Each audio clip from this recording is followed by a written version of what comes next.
If you're an entrepreneur or you're just looking to succeed in business, you've probably come across a range of videos, articles, and LinkedIn clickbait telling you the key skills for success.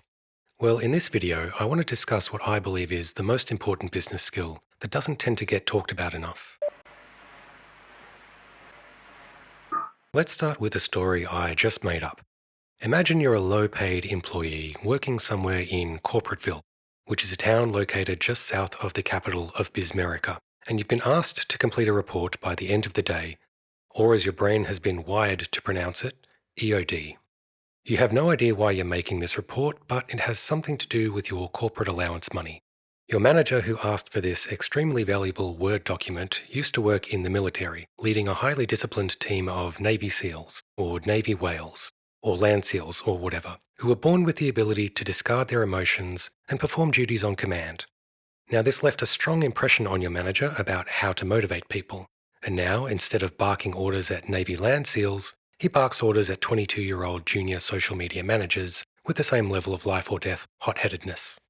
If you can't already tell, this is a story about empathy as a business skill. But to make sense of it all, let's start from the beginning.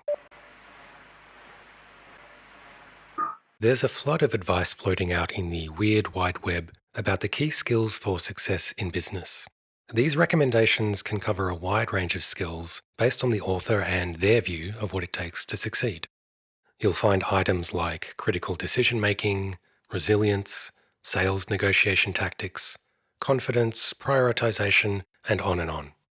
But occasionally you'll come across some article or LinkedIn post that talks about emotional intelligence and empathy, and these, I will argue, are the critical skills for business success. But before I go further, I want to make it clear that I'm not diminishing the other skills I mentioned earlier or the ones you'll usually find in these kinds of discussions.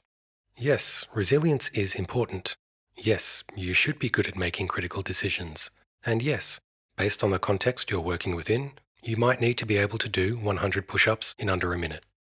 But it's important to remember that most people dishing out advice around this topic tend to be affected by some form of survivorship bias, in that what supposedly worked for them should work for others too, regardless of whether they succeeded in spite of their traits rather than because of them. And to be clear, I'm fully aware that my own advice can fall into this category, which makes me think perhaps we should add self-awareness onto the list of critical business skills. So let's start by talking about the selfish reason to be empathetic in business, which is to make sure your company is financially successful. It's estimated that 20% of new businesses fail within their first 2 years of operation, and a study by Nielsen in 2014 identified that the companies who succeeded in this very same market were the ones who concentrated on walking in their customers' shoes.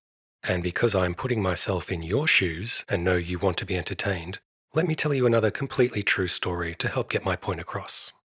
Imagine you're a customer going about your busy daily life in the world, and out of the corner of your already distracted eye, an advertisement catches your attention, because unlike most advertisements, it spoke to you like you're a real person. Maybe it used humor or wit, or it just captivated you in some way and showed you a product that seemed to actually serve your needs. So you went to a website to find out more, and the website was beautifully designed and easy to use, and wouldn't you know it, the product seemed like it was thoughtfully created. So you took a gamble and decided to buy the product. And it was really great. It solved a problem you had in a really brilliant way, so you decided to tell your friends about it. And it turns out they trust your opinion enough to make their own purchase based on your review. This is what it looks like when a business empathizes with their customers at various stages of building and promoting their product or service. Now, imagine the opposite of that experience, and you'll start to understand why the other 20% of new businesses failed. The other main reason for businesses to act with empathy is to care for the people working within them. Now, this is a huge area, so I won't be covering everything there is to know about it, but we can certainly get a better overview of this topic. If you've ever worked in a corporate environment, you'll understand that it's really just a group of people with different ways of working and opinions trying to get along, and often failing miserably at it. One reason for this is that everyone is so focused on their own work, their own goals, and their own rising cortisol levels that there's just a limited mental capacity to consider the needs of those around them. Now, of course, sometimes unhealthy or toxic personality traits can also be at fault here. But many times it comes down to the fact that workers and managers are operating on autopilot rather than considering the needs of those around them. And this autopilot is based on a preconceived notion of how a work environment should operate, even if that idea doesn't fit with the current context. Let me illustrate this with a quick story from my own personal experience. Many years ago, I worked at a company with a manager who, in a previous stage of their life, was a local rugby coach. This person understood what it meant to lead a team of hardened rugby players to victory, and they got results. Projects were delivered on time, clients were happy, and of course, senior management thought they were doing a great job.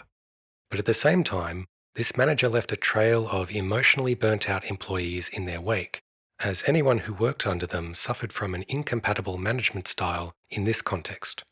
Now, in my opinion, sales at the cost of employees isn't successful, and it certainly isn't sustainable. But as bad as those experiences can be, when the opposite is true and business leaders are empathetic to their employees' needs, it can bring brilliant results.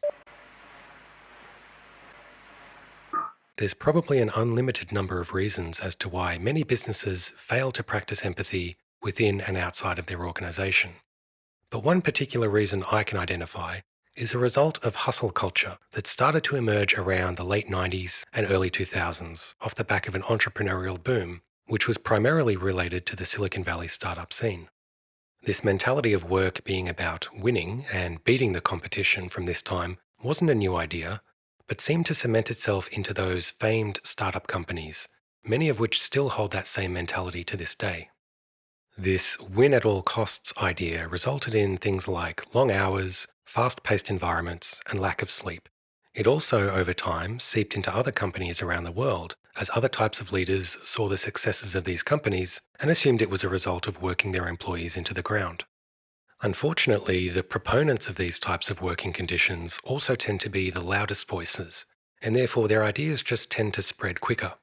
Meanwhile, the types of leaders focused on empathy are often more humble and less likely to broadcast their opinions, and if and when they do, they tend to get drowned out by the noise of the hustle and grinders.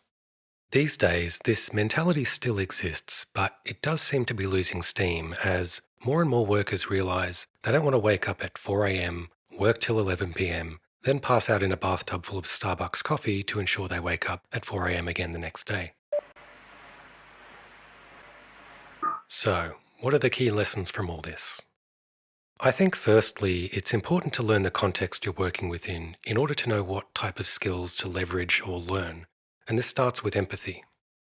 Much like the rugby coach from earlier, having an understanding of people in one area doesn't necessarily mean that translates directly to a group in another area. Now, sometimes it might.